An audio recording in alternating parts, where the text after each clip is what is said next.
मग ते स्टेटमेंट कसं होतं की मी तुमच्या पोटी किंवा दुसऱ्याच्या पोटी जन्माला आलो त्यात माझी चूक काय? हे मी स्टेटमेंट ते त्यावेळेस केलं त्यावेळेस केलं होतं, ज्यावेळेस भाजपमधून आल्यानंतर पहिल्या सभेत. हा, मग त्यावेळेस केलेलं होतं. हा. मला त्यावेळेस जे योग्य वाटलं ते मी स्टेटमेंट केलं.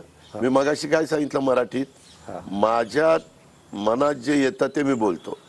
मी त्याच्या संदर्भामध्ये मागं पुढं बघत नाही. त्यावेळेस मला ते बोलावंसं वाटलं, मी बोललो.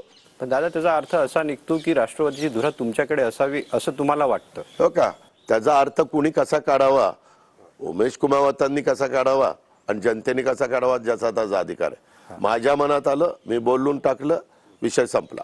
नाही, आता मुख्यमंत्री आहेत शिंदे, फडणवीस आहेत, ते एक वाक्य बोलतात की राजा का बेटा राजा नहीं रहेगा, जिसमें काबिलियत होगी वो राज करेगा.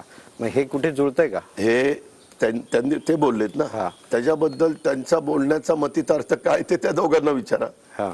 मी तुम्हाला मगाशी सांगितलं, डेमोक्रेसीमध्ये, लोकशाहीमध्ये आम्ही जिथं काम करतो, कुठल्याही सहकारी संस्थेत, तिथं बहुमताला महत्व असतं. बहुमत ज्यांच्या बाजूने असेल त्याच्या पाठीशी म्हणजे त्याला ती संधी मिळत असते. मग बहुमत तर इथं तुमच्या पाठीशी आहे ना. मग त्याच्या संदर्भात आम्ही पक्ष आमच्याकडे राहिलाय ना. पक्ष आज मी चालवतो, पक्षाचं चिन्ह माझ्याकडे आहे. अर्थात न्यायालयामध्ये मॅटर चालू आहे, कारण न्यायालयाने आम्हाला सांगितलं की न्यायप्रविष्ट प्रकरण आहे, न्यायालयाचा नंतर काही निकाल लागेल. तरी पण मी एक दुसरा, आता तुम्ही दुसऱ्याविषयी विचारायला नको, तरी पण राज ठाकरे एक बोलले होते की दोन्ही पवार एकत्रच आहेत. मी तुम्हाला उमेशजी सारखं सारखं सांगतो, राज ठाकरे साहेबांनी काय बोलावं हा त्यांचा अधिकार आहे. मी त्याच्याबद्दल तसं काही नाही, नो कॉमेंट्स. पण तसं काही नाही. ह्याच्या संदर्भात इतरांनी काय म्हणावतो, तुम्ही ॲज अ मीडियाचे प्रमुख या नात्याने तुम्हाला काय वाटतं ते तुम्ही सांगा. आम्ही तर निवडणूक लढतोय आणि सगळे आमचे कार्यकर्ते आमच्या परीनं प्रयत्न करतात, महायुतीचे नेतेगण आपापल्या परीनं प्रयत्न करतायत, समोर महाविकास आघाडीचे लोक त्यांच्या परीनं प्रयत्न करतात. तुमची स्थिती सध्या अशी विचित्र नाही का? म्हणजे निवडणूक झाल्यानंतर हारली तर बहीण आणि जिंकल्या तर पत्नी. ठीक आहे ना, निवडणुकीमध्ये त्या ठिकाणी ह्या गोष्टी मी मागच सांगितलं तुम्हाला. मागे पण अशा पद्धतीची घटना घडली. काहींनी तर बाहेरचे उभे असताना देखील त्यांचा प्रचार केला आणि काकांना पराभूत करण्याचा प्रयत्न केला, म्हणजे थोरल्या काकांना. हे झालंय ना. पवार विरुद्ध पवार, मी फडणवीसांचा एक इंटरव्ह्यू केला, त्यावेळेस ते बोलले हे कालचक्र आहे. त्यांनी काय त्यांनी कुठल्या अँगलनी विचार करून ते कालचक्र आहे सांगितलं मला माहित नाही.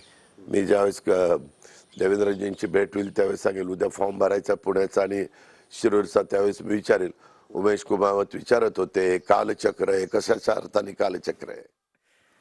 नाही, त्याचं म्हणणं होतं की पवार विरुद्ध पवार, त्यांच्या हयातीतच त्यांना ही निवडणूक बघायला मिळाली, एवढ्या मोठ्या नेत्याला हे कालचक्र आहे असं त्याचा अर्थ होता. मला ह्याच्या संदर्भामध्ये सगळ्या उमेश कुमावत ही भूमिका ज्यावेळेस एकनाथराव शिंदे सुरतला गेलेले होते त्यावेळेस अजित पवारच्या चेंबरमध्ये सगळे लोक, उपमुख्यमंत्र्यांच्या, राष्ट्रवादीचे जेवढे MLA, जेवढे MLC, हे सगळे एकत्र बसलेले होते.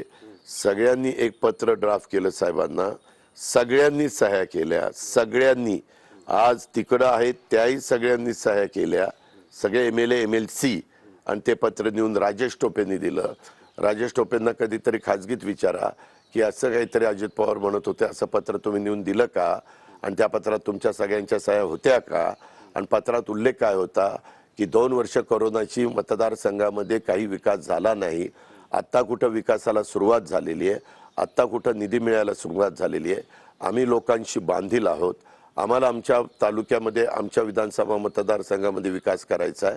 आम्हाला भाजपच्या बरोबर आपला राष्ट्रवादी काँग्रेस पक्ष जसा शिवसेनेबरोबर गेला, शिवसेना आणि भाजप एकमेकांचे अतिशय जवळीक असणारे मित्र, परंतु तिथं ते चाललं तर आता मग भाजपबरोबर जाऊ. तुम्ही 2014ला भाजपला बाहेरनं पाठिंबा दिला, 2017ला भाजपबरोबर जायचा प्रयत्न त्या ठिकाणी झाला, 2019ला पण चर्चा त्या ठिकाणी झाली. उमेश कुमावत एकदम कुणी सकाळी उठून शपथ घेईल का?